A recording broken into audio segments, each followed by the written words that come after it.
¿Qué tal? Bienvenidas, bienvenidos como siempre, cada semana a nuestro tiempo de liderazgo económico. A partir de este momento queremos contaros algo importante, importantísimo, porque si creéis que vuestra empresa está segura solo por cumplir la ley, este programa os interesa. Y os digo por qué, porque los ciberdelincuentes no leen el BOE, ellos innovan y nosotros tenemos que estar a la altura. Hoy vamos a desgranar los riesgos reales, las soluciones que sí funcionan y cómo evitar que tu negocio sea la próxima víctima. Bienvenidos, arrancamos.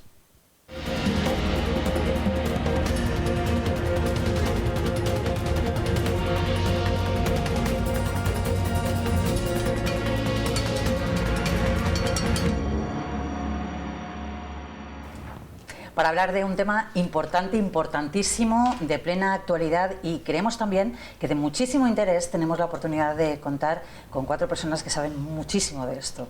La verdad es que cotidianamente trabajan con estos temas, pero han tenido la gentileza y la generosidad de estar hoy con nosotros y hablarnos en un idioma en el que entendamos todos, que no es fácil. Vamos a presentar a nuestro primer invitado, Carlos Queras Calcerrada, ingeniero técnico y CEO de Scamai. Gracias, Carlos, por acompañarnos. Nada, un placer estar aquí. También queremos saludar a Lucía Bor, que es directiva ejecutiva de Inteca Business Security. Gracias. Muchísimas gracias, Lucía, por acompañarnos. Ricardo Villa, que es CEO de Email Original y además es su creador, su inventor. Enseguida vamos a saber un poquito más sobre el particular. Y también a Lara Rodríguez le damos la bienvenida como gerente de Alicantec. Muchísimas gracias, Lara, por acompañarnos. Bueno, vamos a empezar con Carlos, si os parece. Como decía, agradeceros eso, que nos trasladéis esa información que a veces se nos escapa al común de los mortales, pero que vosotros tenéis la oportunidad y estábamos hablando antes fuera de cámara, de la importancia de la divulgación del tema que tratamos hoy. Carlos, eres CEO de Scamai y nos gustaría que nos contaras un poquito qué servicios ofrecéis y qué diferencia vuestra tecnología de verificación de las soluciones tradicionales, de lo que venimos ya conociendo hasta el momento. Bueno, pues en Scamai la ciberseguridad se puede dividir en varios aspectos y puntos. Está la prevención, está la protección y está el posincidente. La prevención es intentar que el ataque no se produzca, ¿vale? Estar ahí para que no se produzca el ataque. La protección es cuando me atacan, me entero que me están atacando y entonces tomo medidas. Y el posincidente es cuando ya me han atacado, cómo gestiono pues el gestionar el tema del expulsar pues, a los malos de la empresa, recuperar mi información y demás. Entonces, en Scamai estamos muy centrados en la prevención. O sea, nuestro objetivo es que los ataques no se produzcan y para eso tenemos varias soluciones, sobre todo orientados en la gestión del riesgo digital, ¿vale? Pero un riesgo digital muy humano, ¿vale? Porque hemos detectado, y muchos estudios así lo dicen, que el vector de entrada que utilizan los cibercriminales, el más común, es el factor humano, ¿vale? Es el influenciar a las personas para que caigan en las trampas que nos van poniendo en el día a día. Entonces, en Scamai estamos en la prevención y tenemos varias soluciones, ¿vale? Para gestionar ese riesgo de forma adecuada, para cambiar el comportamiento humano de las personas que en nuestras organizaciones en el día a día están interactuando con el mundo digital y para verificar un poco identidades, ¿vale? Para que no puedan suplantar nuestra identidad y tener en buen recaudo nuestra reputación. Es mucho trabajo. Sí. Mucho trabajo.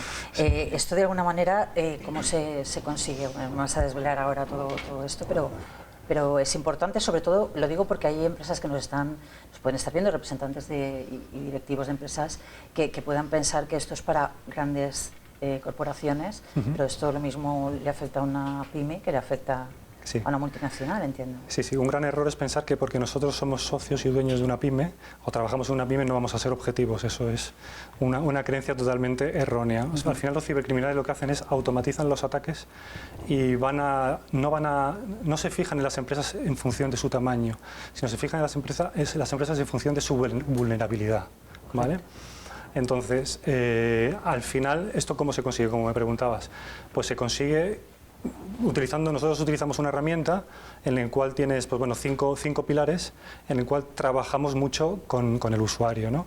Los formamos, les damos como una especie de botón en el cliente de correo para que reporten los correos que ellos creen maliciosos y los tratamos, los concienciamos con un concepto que se llama ciberhigiene, dando pildoritas, ¿vale?, de formación de forma continua y con una estrategia muy adecuada, y también los entrenamos simulando ataques, ataques sobre todo muy personalizados en función del rol y el contexto del empleado.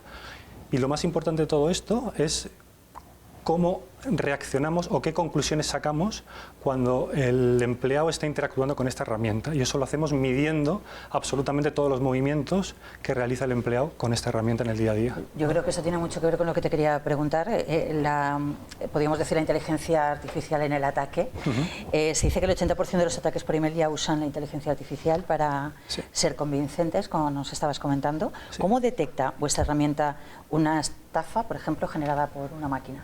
Sí, a ver, es verdad que la inteligencia artificial, yo lo que siempre digo es que es mucho más fácil que romper un sistema, romper la confianza humana, es decir, romper el factor humano desde un punto de vista desde un punto de vista de comportamiento, ¿no? O sea, por ejemplo, un sistema no duda, un sistema no tiene presión, un sistema no falla en ese sentido. Sin embargo, un humano con técnicas de ingeniería social sí que son fácilmente manipulables, ¿vale? Entonces, nuestra herramienta lo que hace es entrenar, ¿vale? Y prevé esos ataques.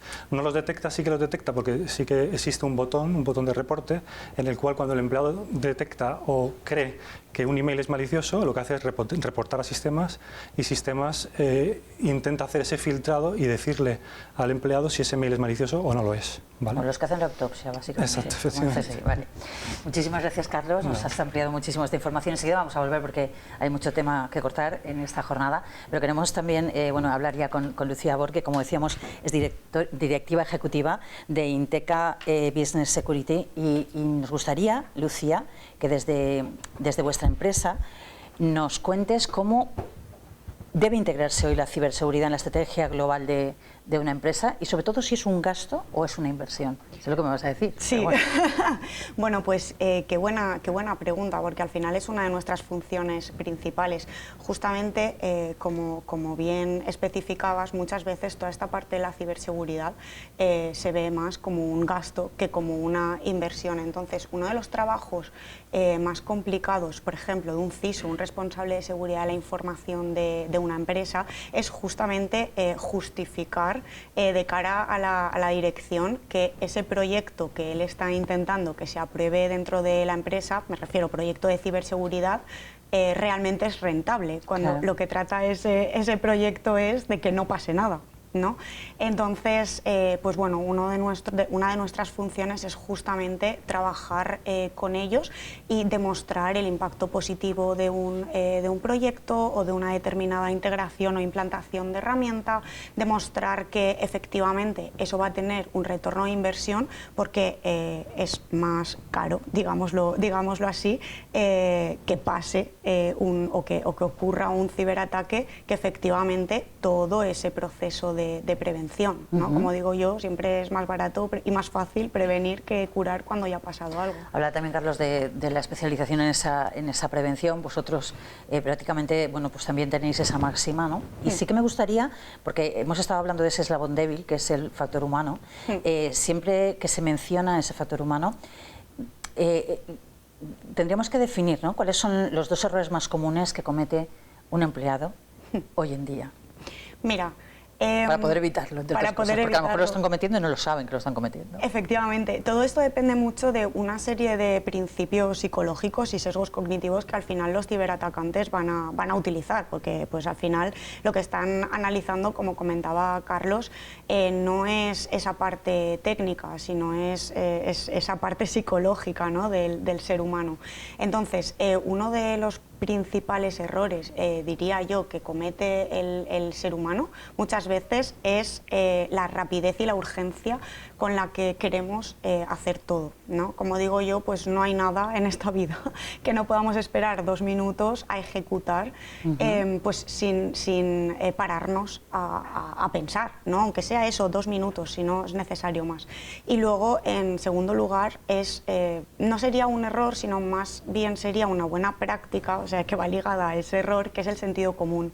Parece algo muy sencillo, pero es que al final, como digo yo, es que no te puede tocar la lotería si no has jugado. Por lo tanto, ese sentido común es súper importante. Creo que una buena práctica es todo lo que nos genere cualquier tipo de sentimiento negativo en el ámbito digital, tenemos que pararnos a pensar y luego siempre irnos a la fuente original. Por lo tanto, errores que comete el ser humano, pues hacer las cosas con prisa, con urgencia y no detenerse a pensar. Muchísimas gracias, Lucía, nos has dado mucha luz sobre ese tema. Vamos a poder también profundizar un poquito más tarde. Vamos a saludar ya a Ricardo Villa, al cual, por cierto, le agradecemos enormemente que haya venido desde A Coruña, aquí, a nuestro plató. Un placer. Directamente, sin pisar el suelo, directamente. Y además, bueno, pues con una historia que creo muy importante, ¿no? Queremos poner el foco en el vector del email, precisamente, ¿no? Tú eres CEO de Email Original. Y nos gustaría que nos contaras un poquito qué te inspiró crear Email Original y por qué, a pesar de las redes sociales, me da la impresión de que el email sigue siendo el punto más crítico de riesgo. ¿Puede ser? Correcto. Sí, vamos a ver, nosotros, bueno, mi experiencia profesional, los últimos 15 años, me he dedicado en cuerpo y alma, primero como usuario de correo electrónico y segundo ya pues investigando, ¿no?, el funcionamiento de esta herramienta. Y uno de los peligros que veíamos en el día a día era que los destinatarios, cuando recibían los correos electrónicos, nos encontrábamos con que estaban completamente desprotegidos, dependían de los sistemas y cuando los sistemas fallaban, pues lógicamente se veían completamente vulnerables, teniendo que decidir ellos lo que era fraudulento o lo que no era fraudulento, con el riesgo que eso conlleva. Entonces nos quedamos con esa idea y empezamos a pensar de qué manera podríamos de alguna manera solventar esta situación. Entonces vimos que desde el lado del emisor podíamos asumir una responsabilidad que era poder aportar una prueba a los destinatarios para que cuando reciban un correo electrónico ellos puedan verificar realmente que el correo que están recibiendo pertenece a una dirección legítima y confiable. Entonces nos pusimos a trabajar en ello. Hemos creado un sello que lleva un código criptográfico, que es lo que permite que no se altere el resultado de la decisión de la verificación de ese correo, y en vez de transmitir a los usuarios que reciben las comunicaciones de los emisores un ten cuidado, lo que transmitimos es una prueba y una confianza real. ¿Qué solución dais para que una empresa pueda garantizar precisamente lo que estás comentando ahora mismo, que su correo es auténtico antes de que el cliente haga clic y se meta en un lío? Vamos a ver, la solución está evidentemente en implantar una solución pues como Email Original, porque al final lo que estás transmitiendo como emisor es el decirle a una cadena de suministro, a unos clientes: oye, yo asumo la responsabilidad de mis comunicaciones y te transmito esa tranquilidad para que tú puedas abrir esos correos.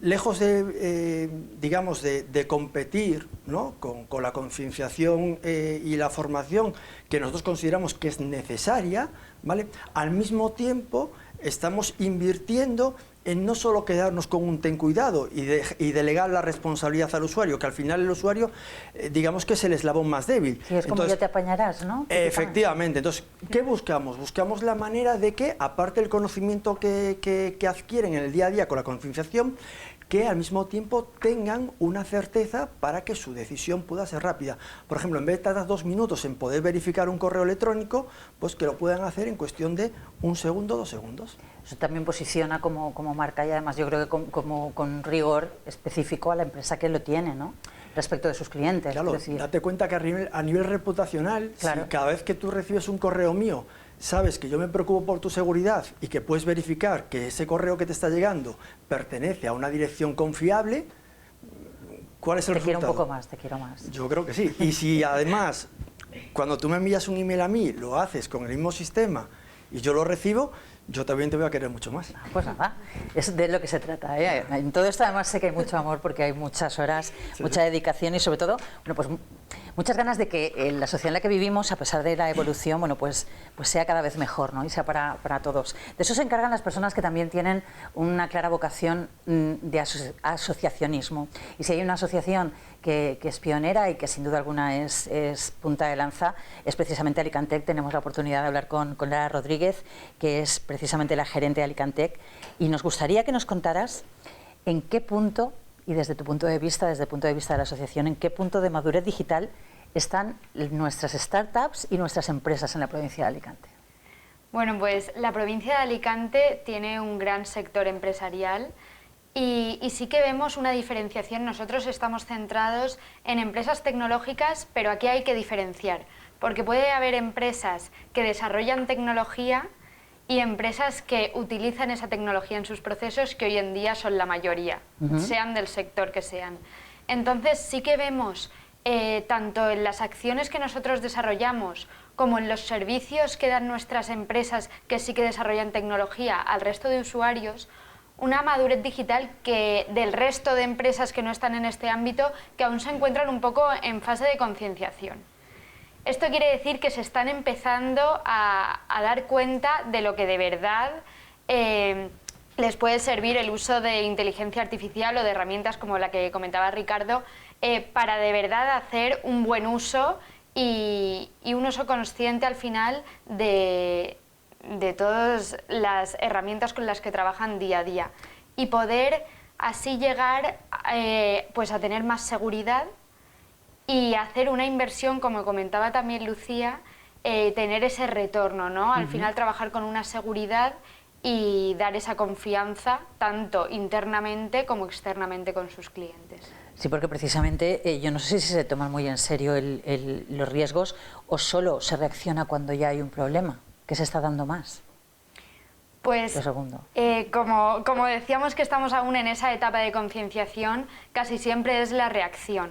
Gracias a empresas y a los expertos que tenemos hoy, pues es lo que comentábamos, tratar un poco de esa formación, como decía Carlos, para llegar a la prevención y no a la solución después del problema, porque sí que estamos viendo que incluso en empresas puramente tecnológicas se siguen dando estos fallos y es completamente normal. Hace falta un trabajo de formación y de concienciación real a todas las partes del equipo de la empresa, no solo va de un directivo de la parte más alta, sino que llegue a todos los ámbitos de la empresa para poder implementar bien un plan de ciberseguridad y poder hacer frente a cualquier... Es algo que tenemos que implementar en nuestro ADN como trabajadores también, ¿no? Es como cuando en un momento dado se explica, hace muchísimos años, que para poder generar negocio pues se tiene que vender y para eso pues hace falta que haya buenos comerciales y tenemos que ser prescriptores. Pues esto es lo mismo. Para que la empresa funcione, todo esto tiene que funcionar y lo tenemos que saber todos, más o menos. Totalmente. ¿No? Vosotros trabajáis mucho en ese sentido también, me consta, y sois un grandísimo apoyo a Alicantec. ¿Cómo ayuda la asociación a que una empresa tecnológica local no sea vulnerable en un mercado tan global? Porque cada vez somos más globales.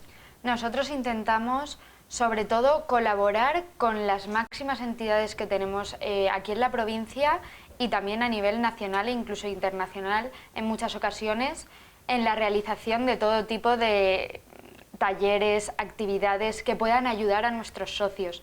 Además, nuestra máxima es que se cree esa red entre los socios. Entonces, siempre vamos a suscribir a los socios que tengan algún tipo de problema, a las empresas que sabemos que les pueden dar esa solución e incluso esa prevención e información antes de que pueda pasar cualquier ciberataque o cualquier problema dentro de sus empresas.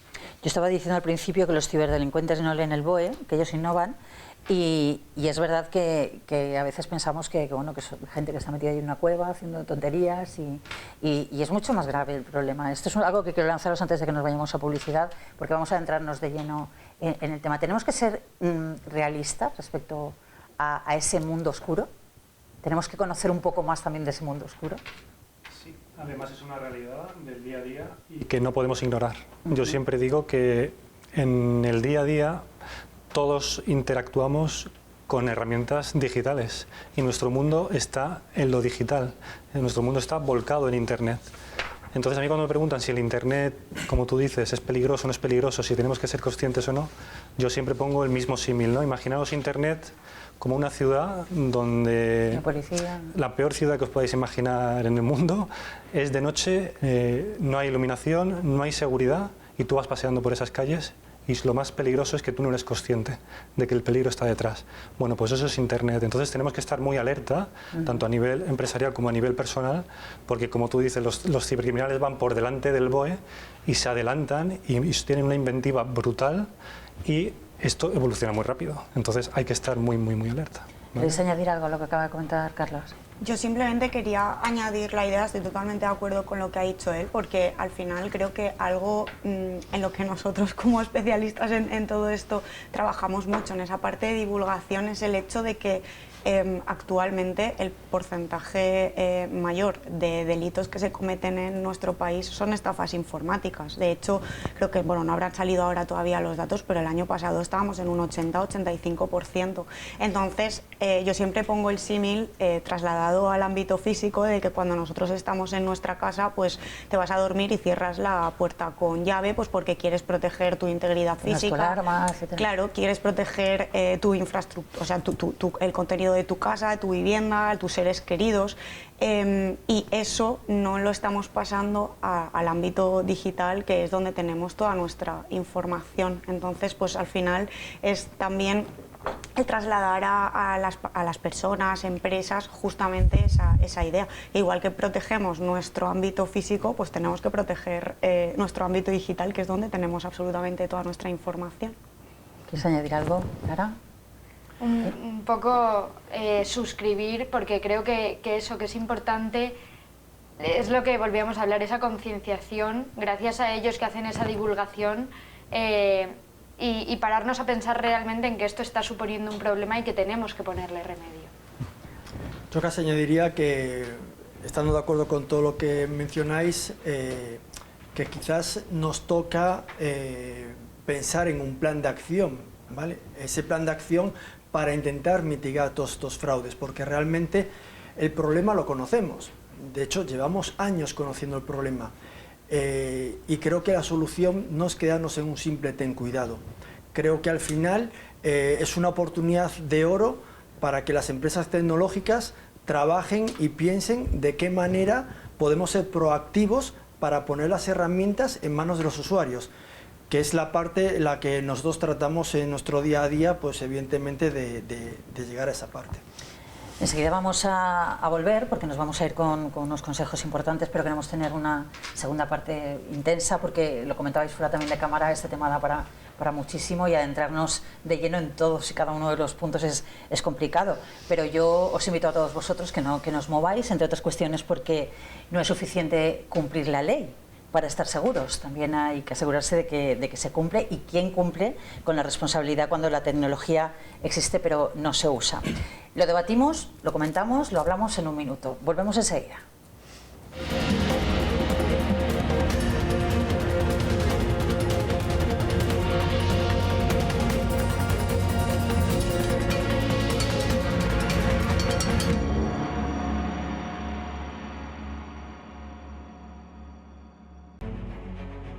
Legado, innovación, valores familiares, continuidad, compromiso, crecimiento. La empresa familiar Valor de presente y futuro. Todos juntos somos una gran familia. Somos AEFA. I like to move it. I like to move it. Nuevo Pascual Movit, con minerales y vitaminas que te ayudan a cuidar tus huesos, a mantener fuertes tus músculos y flexibles tus articulaciones. Nuevo Pascual Movit, mucho más que una leche calcio.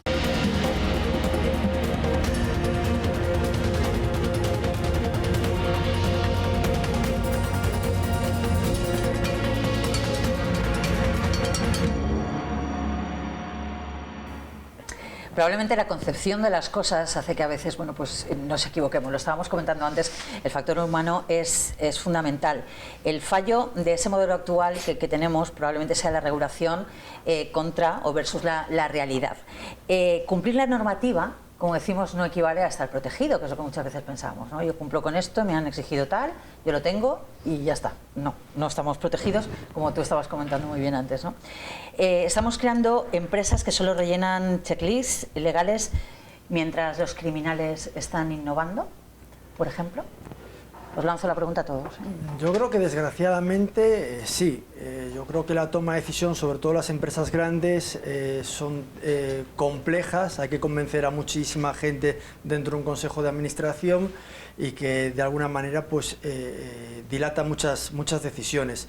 Y ¿qué pasa? Que el problema es que cuando nos centramos solo en querer cumplir la normativa, desgraciadamente la legislación siempre va a ir por detrás de los delincuentes. O sea, los delincuentes siempre van un paso por delante y se legisla después del fraude. Entonces creo que si queremos realmente ir un pasito por delante, que es dificilísimo, pero ir un pasito por delante de los ciberdelincuentes, creo que tenemos que ser proactivos y no ceñirnos única y exclusivamente a la parte legal.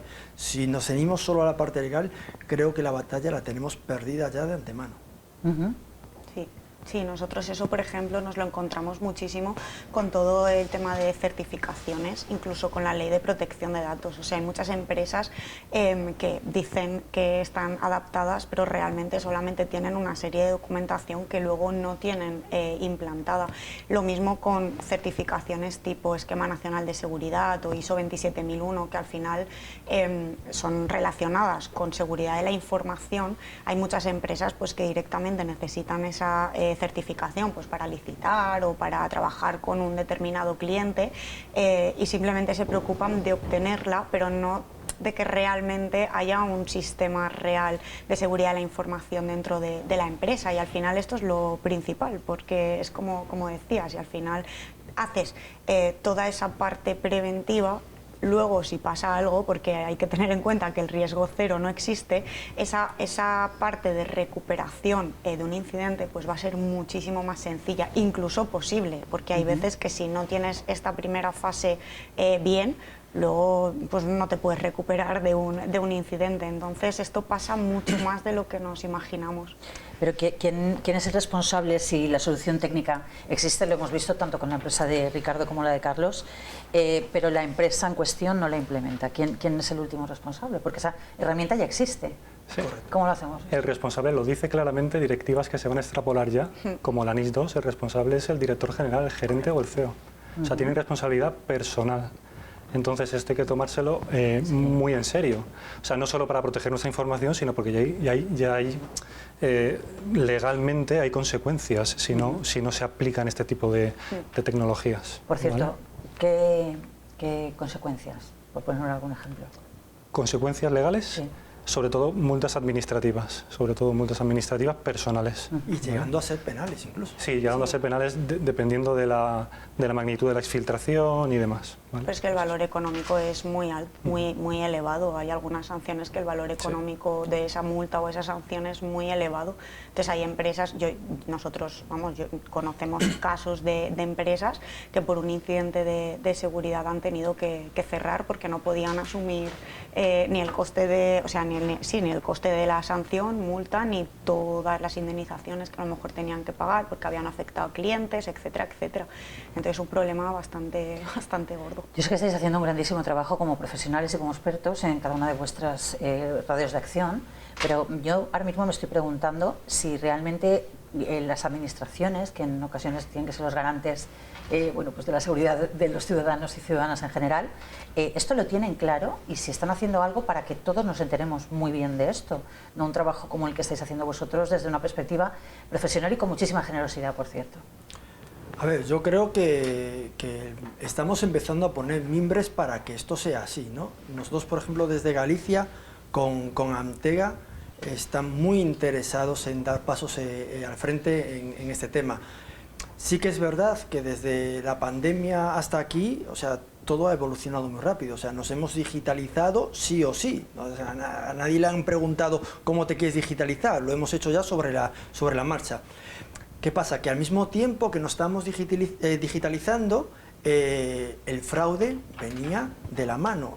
Vemos que a día de hoy los ataques que estamos recibiendo en líneas generales es un volumen altísimo y las probabilidades de que uno caiga en una suplantación de identidad es muy alta.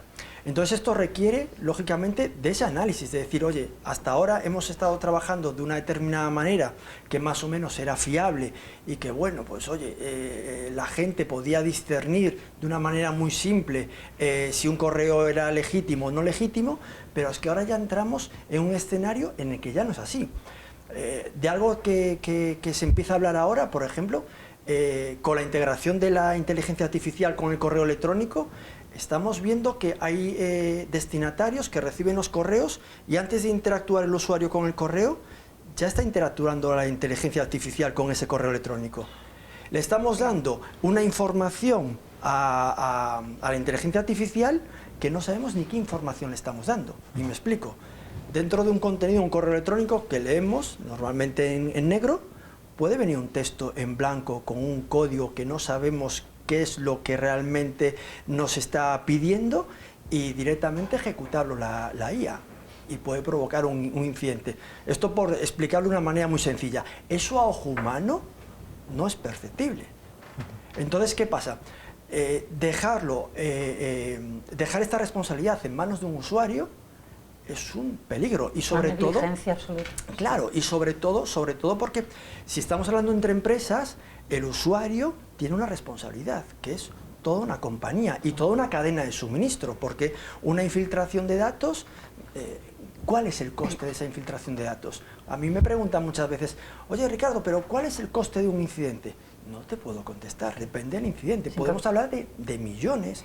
Hay empresas recientemente, bueno, no quiero meter la pata ahora, que igual me equivoco, pero una empresa de automoción en Europa llevaba perdidos 2.000 y pico millones de libras solo con el incidente que habían tenido de ciberseguridad. Entonces, claro, ¿de cuánto es el precio de incidente? O sea, eso puede acabar con la reputación y con el funcionamiento de una empresa.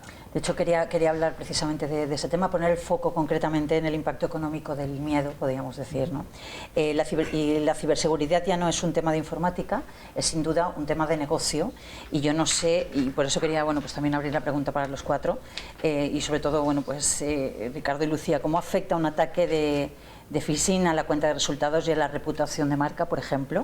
¿O cómo se recupera la confianza del cliente después de una filtración de datos? Anazo. Pues, ¿queréis que conteste yo? Sí, sí. De hecho, me gustaría que contestarais todos. ¿Ah, sí? Porque hay tema. Pues, fíjate, voy a contar un caso que nos sucedió hace relativamente poco. A nosotros ya nos contactó la empresa de forma posterior.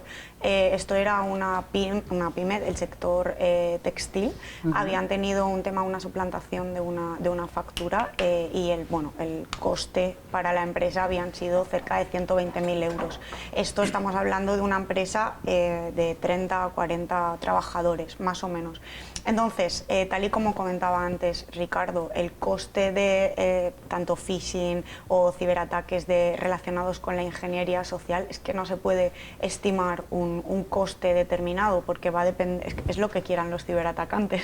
Claro. Realmente, y el impacto que esto tiene en el negocio pues es grandísimo, porque al final que haya una pérdida económica tan elevada pues afecta obviamente a cuentas de resultados, a nóminas de trabajadores, etcétera, de la reputación de la marca, en definitiva. Claro, y esa era la siguiente idea que quería enlazar. En la parte de impacto económico lo tenemos claro, es un tangible y sabemos que va a afectar, pero ¿cuánto se tarda en recuperar la reputación de una empresa? Porque esto además también viene de un principio de la criminología, y aquí estamos en un medio de comunicación. Cuando hay una noticia, pues sale en una noticia importante, sale en todos los medios de comunicación, todo el mundo habla sobre ello, pero si os dais cuenta, poco a poco se va perdiendo el interés. Por lo tanto, seguramente cuando se haya solucionado el problema o se vaya a solucionar el problema, el mensaje que se lance en medios de comunicación no va a ser tan elevado como cuando sucedió el problema.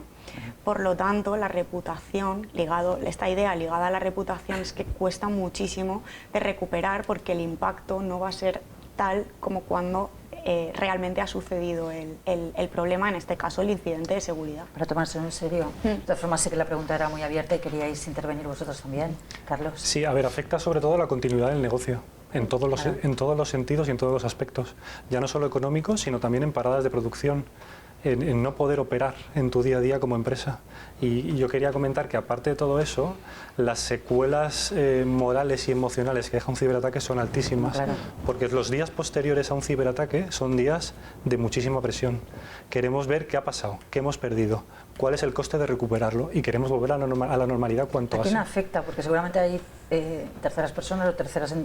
Claro, entonces al final no es un tema baladí en el sentido de, bueno, me cuesta 100.000 euros y mi reputación la recupero con este tipo de estrategias de comunicación y demás. No, es que la empresa se queda tocada, se queda realmente tocada, ¿vale? Entonces hay que tenerlo en cuenta esto, ¿vale? Claro, cuando hablamos de empresas, a mí me gustaría que también nos diésemos cuenta de que no solo son empresas. Al final, las empresas nos comunicamos también con los usuarios, con las personas de a pie, con clientes que no tienen ningún tipo de medida de seguridad en la gran mayoría de los casos y que tenemos que transmitirles confianza en nuestras comunicaciones, ¿no? Vemos empresas del IBEX recientemente que han sido atacadas y, o sea, cargamos mucho la presión sobre esas empresas de que, oye, mira, es que han sido vulnerables, esto no puede ser. Y lejos de atacar a estas empresas, ¿no? Porque cualquiera puede ser atacada y desgraciadamente cualquiera puede sufrir una suplantación, es cuestión de tiempo, ¿vale? Creo que nos tendríamos que preocupar más qué pueden hacer esas empresas por sus clientes y por su cadena de suministro cuando realmente se ven perjudicadas. Porque cuando tienen una infiltración de datos, esos datos al final es el tesoro que tienen los ciberdelincuentes para poder atacar después a la parte vulnerable, que son los clientes o proveedores, etcétera, etcétera.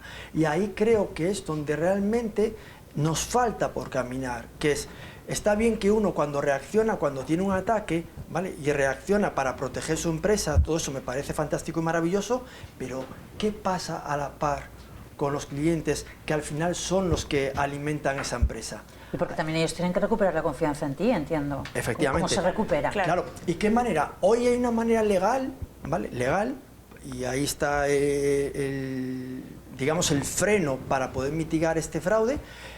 Lanzamos un comunicado diciendo hemos sido atacados, a partir de ahora tened cuidado. Ya está. Y claro, tened cuidado, ¿qué significa? Señores, búsquense la vida. Claro, nosotros no estamos a favor para nada de eso. O sea, entendemos que si no hay una solución en el mercado que pueda aportar esa... Ya la hay. Efectivamente, si no la hay, entendemos que obviamente no podemos dar una respuesta. Pero cuando la hay, ¿vale? Entonces tenemos que coger y dar ese paso. Porque al final queda muy bien coger y decir, oye, mire, he sido atacado, tened cuidado, buscaros la vida. No, pero no es buscarme la vida. Es que desgraciadamente, aunque no quiera culpar a esas empresas porque hayan sido atacadas, porque, insisto, cualquiera podemos vernos afectados, sí puedo culparla por no poner los medios para intentar mitigar el posterior fraude. A mí, ¿cómo levantes tu empresa? Oye, levántala como tú consideres oportuno y de la mejor manera que puedas, y me parece fantástica la solución que tomes para ello. Pero también preocúpate de que no se vean perjudicados, ¿vale? Pues todas aquellas personas o empresas que de alguna manera se van a ver afectados por culpa de ese incidente. Y ese paso es el que nos falta. Creo que lo más importante de aquí es que realmente, o sea, es un poco ligado a la idea que está diciendo él, lo más importante, que creo que si las personas que nos están viendo se llevan la idea de que esta es la nueva realidad. Hace nada, cosa de un mes, hablaba con un director de seguridad de la información de una empresa, un grupo muy grande de empresas del sector salud de México, que de hecho venía del sector de automoción, y me decía, Lucía, es que yo ya tengo asumido que esto va a ocurrir, o sea, el ciberataque va a llegar a todas las empresas. Entonces, ahora es como que la idea o lo que se está trabajando es justamente eso, o sea, asumiendo que vamos a tener un ciberataque, porque pues sí, hay que trabajar en la prevención, obviamente, para tener los menos posible, pero asumiendo que vamos a coger la gripe cuando llegue claro, el invierno, que eso va a llegar, ¿cómo nos recuperamos de ese incidente, es decir, esa parte de resiliencia, ¿no? Cómo volvemos al estado en el que estábamos. Entonces las empresas están trabajando muchísimo en eso.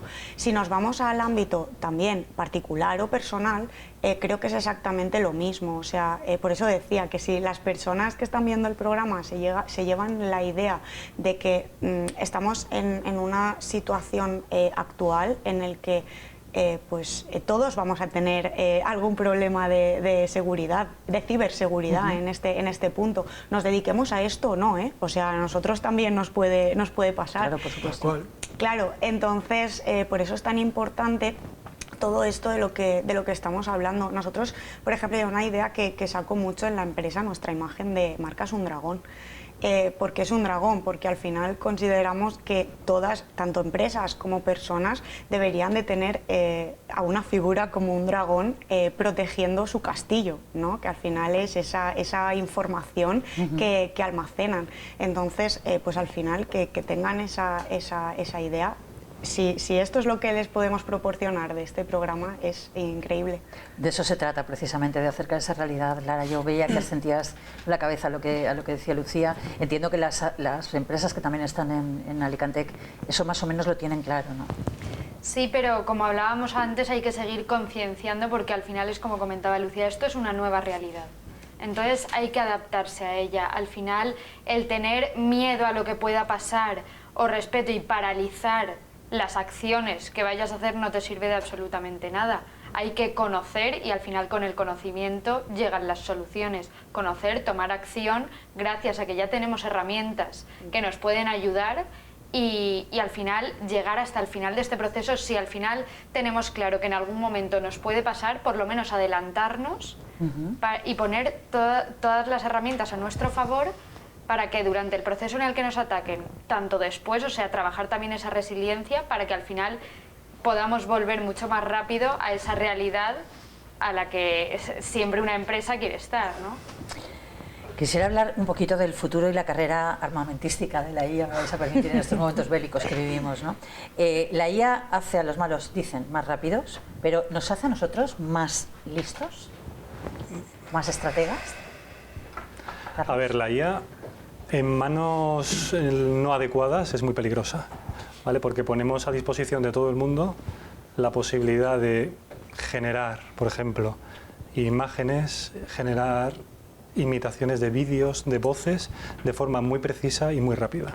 Entonces hay que tener mucho cuidado porque, sobre todo ahora en este año, en el 2026, van a haber muchos intentos de estafa utilizando deepfakes, ¿no? Que son estas imágenes y estos vídeos simulados, donde con un minuto, imagínate, de vídeo, pueden clonarme perfectamente y parecer que habla soy yo cuando no soy yo, ¿vale? Entonces hay que tener mucho cuidado. Nosotros lo utilizamos de forma positiva, por ejemplo, cuando hacemos simulaciones de phishing, nosotros analizamos muy bien al empleado y analizamos su contexto y su rol en la empresa, ¿no? Entonces, en función de a lo que se dedica ese empleado, si está en finanzas, si está en recursos humanos, si está en dirección y demás, generamos simulaciones muy realistas, ¿vale? Para enseñar al empleado de lo que le puede pasar y lo que utilizan y las estrategias que utilizan los cibercriminales para engañarle. Entonces, bien utilizada no hay ningún problema, no se puede, pero hay que tener en cuenta que le da una capacidad sobrehumana, hablando de inteligencia artificial, también a los cibercriminales, ¿vale? Enseguida voy a preguntaros a vosotros sobre eso también, pero quería hacer una apreciación. Phishing, para los que no tenemos ni idea de estas cosas, ¿qué es exactamente? Phishing es intentar suplantar la identidad utilizando el canal que más utilizamos hoy en día para comunicarnos a nivel empresarial y personal, que es el correo electrónico. Entonces yo intento engañarte haciéndote creer que soy yo cuando no soy yo, ¿vale? Cuando digo soy yo, imagínate una administración pública, una empresa y demás. Entonces intento pescar tu atención, intento pescar tu confianza para engañarte y que caigas en mi trampa. ¿Y mi trampa cuál es? Mi trampa es sacarte información. ¿Y cómo lo hacen? Normalmente lo hacen incluyendo en el correo electrónico, imagínate un enlace que te lleva a que tú te das cuenta que es un enlace malicioso, porque es un enlace muy calcado al enlace de la empresa o persona que están intentando, sobre todo empresas que están intentando suplantar, y te lleva a una página web clonada. Y entonces tú ahí has entrado de lleno en el engaño, ya no miras absolutamente nada, la imagen es totalmente clonada y, por ejemplo, te animan a meter tus credenciales, usuario y contraseña. Incluso cuando metes tu usuario y tu contraseña, te siguen engañando, intentando entrar, etcétera, etcétera. Eso es el phishing, engañarte a través del correo electrónico. Es que, fijaros, hacía este inciso porque anteriormente también lo estábamos comentando fuera de cámara, que es verdad que hay mucha terminología que hoy por hoy vamos tarde, ¿no? El común de los mortales. Y que en ocasiones incluso nos da como apuro preguntar, porque dices, en fin, voy a pasar aquí como esta persona no sabe lo que es esto, ¿no? Y también comentábamos curiosamente, Ana, lo tiro el monitor, ya me he puesto hasta nerviosa, que hay personas que incluso si ahora mismo saliéramos a la calle y preguntáramos a todo el mundo, defíname usted lo que es un algoritmo y por qué un algoritmo puede estar de alguna manera trastocado, ¿qué supone eso? La mayoría de las personas no nos podría responder. Claro, pero mira, ya que hemos sacado el concepto de phishing, ¿sí? Vais a entender muy rápidamente, os vais a quedar con esto, con el concepto de smishing. Smishing es cuando en vez del canal que es el correo electrónico es el SMS, se llama smishing.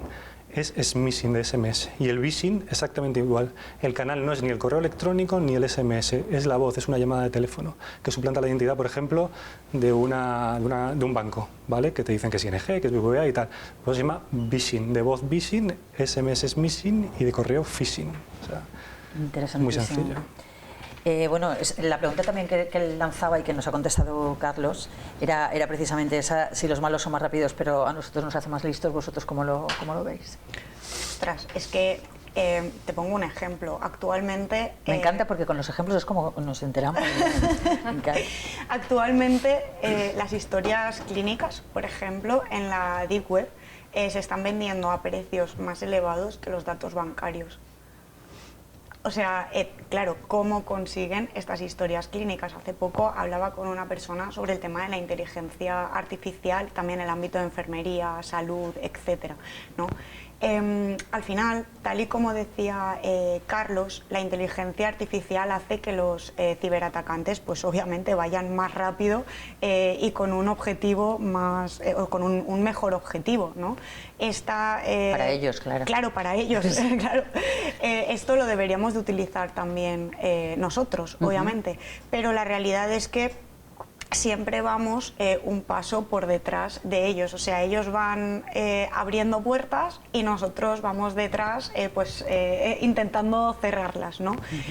La realidad es que estamos a unos niveles también, y ya esto hablo a nivel de fuerzas y cuerpos de seguridad, estamos a unos niveles tan sumamente altos de volumen delictivo de este tipo de delitos, como decía Carlos, pues phishing, vishing, etcétera, todo lo que es ingeniería social, que no llegan.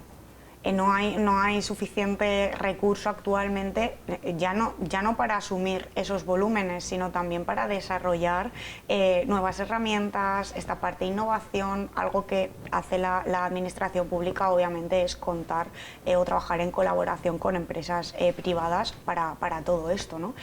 Entonces, el tema de la IA es que realmente tendría que ser positivo para todos, claro. Tanto para los ciberatacantes, porque pues obviamente pueden amortizar mejor, o al final son delincuentes, amortizar mejor su tiempo y es mayor el beneficio que van a obtener, pero también lo es para nosotros en esa parte de protección si la utilizamos de la forma correcta. Entonces creo que es algo positivo para todos, usándolo obviamente de una forma inteligente. Por lo tanto, creo que desde el punto de vista de la ciberseguridad y de los profesionales de la ciberseguridad hay que invertir más en generar todo este tipo de herramientas que integren inteligencia artificial, porque al final es el futuro, ya se está haciendo, es el futuro, es lo que están utilizando los ciberatacantes y tenemos que ponernos a su nivel.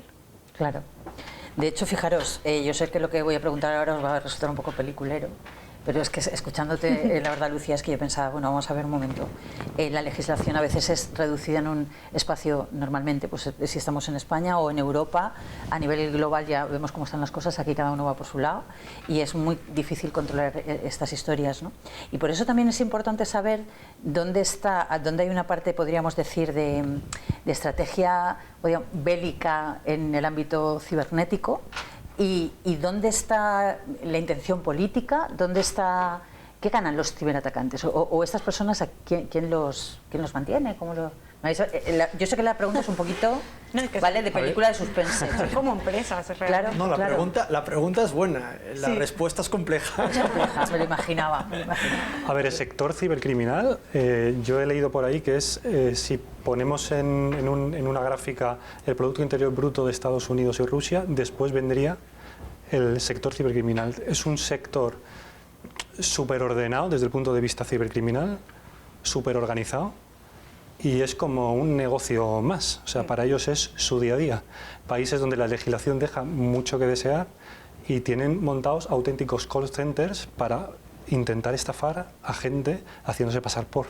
Y es una industria brutal y gigantesca. Entonces, hay que tener mucho cuidado en ese sentido, ¿vale? Hay que tener mucho cuidado en ese sentido. ¿Qué podemos hacer? Porque tú todo el rato estás diciendo que no nos digan solamente que tengamos cuidado, ¿qué hacemos? Claro, es que realmente es que ahí viene el tema. Vamos a ver, yo voy a ser un poco gallego, ¿no? Y hago Ahí, como de tiene la que pregunta hago una respuesta.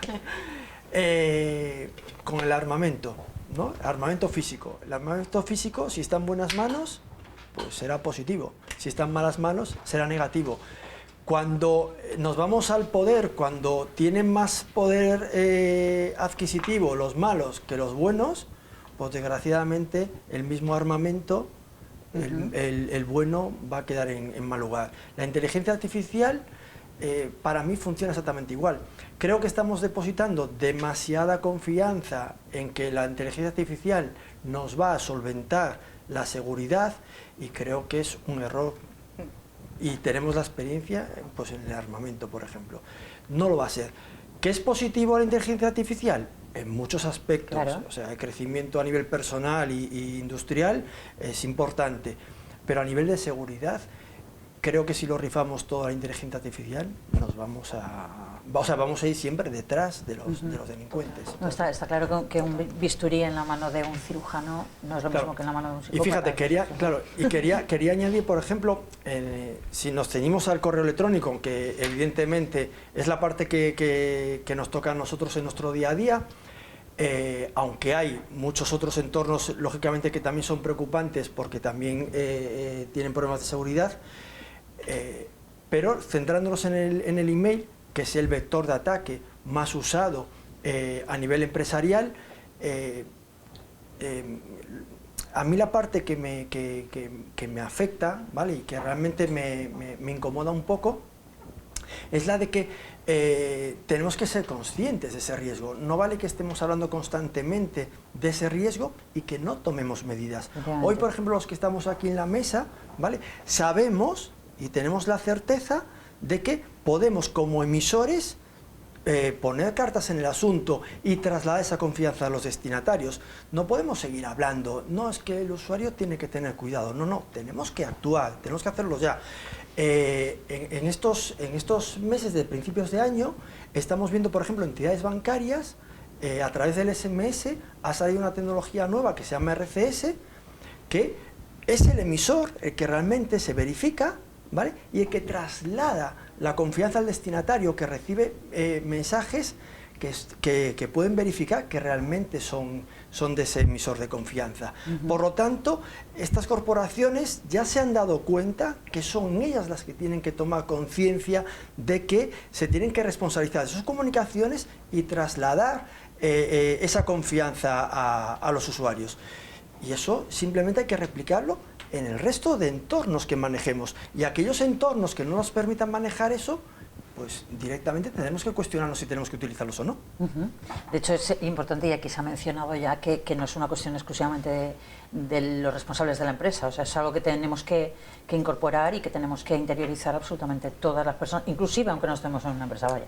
Claro. ¿Por qué no? Porque eso está al cabo del día. Yo quisiera, precisamente por lo que estás comentando ahora mismo, mirando al futuro, ¿qué papel deben jugar las políticas públicas? En este caso, hablando de la parte que pueda tocar a nuestro ámbito autonómico, nuestro ámbito nacional o incluso nuestro ámbito europeo, y desde vuestro punto de vista de la innovación, ¿la regulación frena o ayuda a defendernos? Bueno, la primera de las preguntas, vamos a separarlas mejor. ¿Qué papel deben jugar las políticas públicas en todo esto? ¿Qué opináis? es una pregunta, Trampa. es una pregunta difícil. Sí. Mira, yo te diría que las políticas públicas tienen que legislar por estadística. O por lo menos el tiempo o la evolución nos dice que así se hace, ¿no? Cuando al final se ve que hay un ámbito, un sector donde hay un volumen mucho más elevado de delitos, pues ahí es donde se legisla. Por lo tanto, creo que estamos en un momento en el que obviamente sería necesario legislar más de lo que ya está, legislar todo esto, porque estamos en un momento en el que el volumen delictivo de todo esto relacionado con fraudes, estafas informáticas, etcétera, ha aumentado muchísimo y hay muchas veces que estamos un poco desamparados a nivel pues eso, de cuáles son las consecuencias para todo esto, ¿no? O sea, a mí me lanzan un ciberataque y hay veces que la gente denuncia y luego, ¿para qué? Si no va a pasar nada, ¿no? Entonces estamos un poco desamparados en esa parte. Yo creo que deberían potenciar el uso de estas herramientas por parte del mundo B2B, ¿vale? ¿Por qué? Porque al final, como ha dicho Ricardo, la consecuencia y los que realmente pagan la consecuencia somos los ciudadanos. Claro. Entonces debería estar totalmente, entiéndeme, subvencionado, apoyado de alguna forma, ¿vale? Desde un punto de vista fiscal, etcétera, etcétera, cuando una empresa realmente se toma en serio su prevención y su reputación, ¿vale? Yo creo que eso debería ser. Y por último, bueno, pues eso que os comentaba, ¿no? La regulación frena o ayuda a defendernos.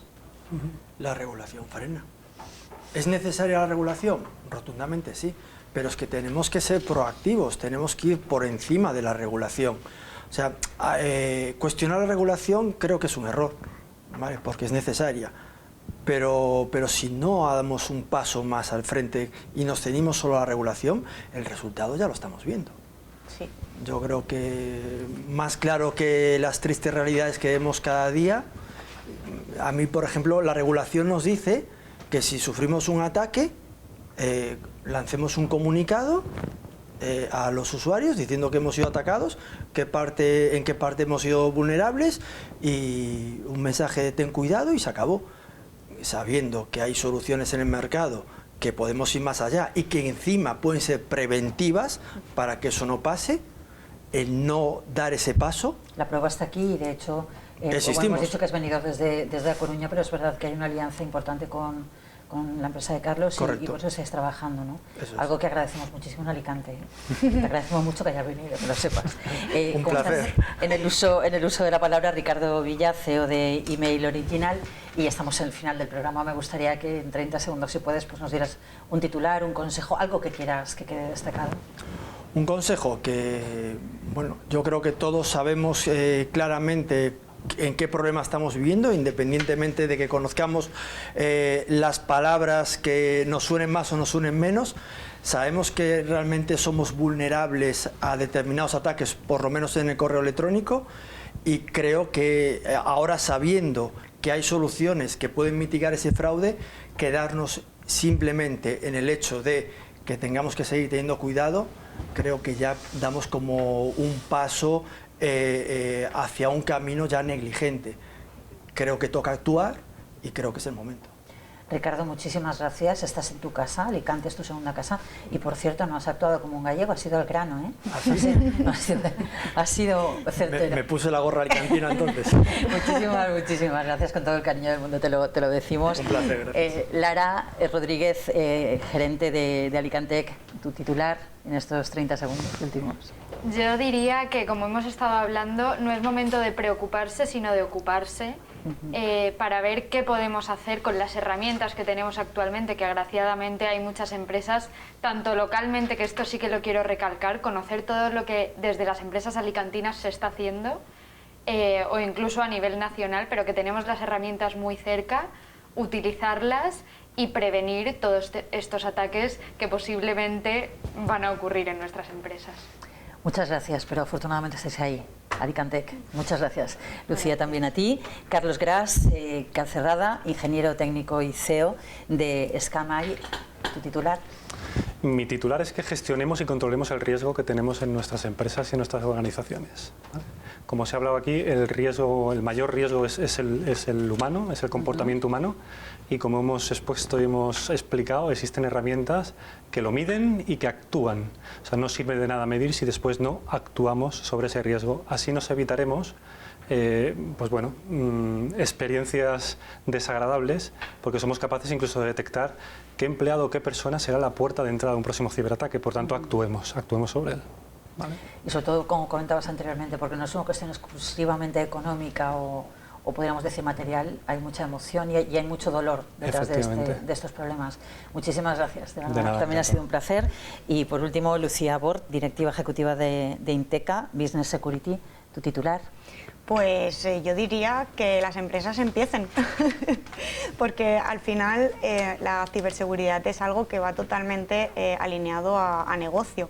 Entonces, igual que se invierte en área comercial, pues porque hay que vender, ¿no? Si no, la empresa no tiene sentido, o en marketing porque queremos visibilidad, o en administración o finanzas, porque alguien tiene que cuidar nuestro dinero, pues también debemos invertir en toda esa barrera de protección, en toda esa barrera que va a proteger todas esas áreas. Así que mi mensaje sería que empiecen.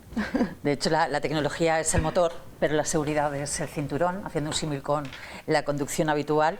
No dejemos de innovar, por favor, no dejéis de innovar, pero aseguraros de cerrar la puerta. Hay grandes profesionales, expertos, y tenemos la gran suerte de contar con ellos aquí en esta provincia, y si no, se vienen de Galicia, se vienen directamente de Coruña, y nosotros encantados además de poder compartirlo. Este programa tiene esa vocación, divulgación importante para la seguridad de nuestras empresas importantes que merecen seguir creciendo y hacerlo con seguridad. Nos vemos la próxima semana.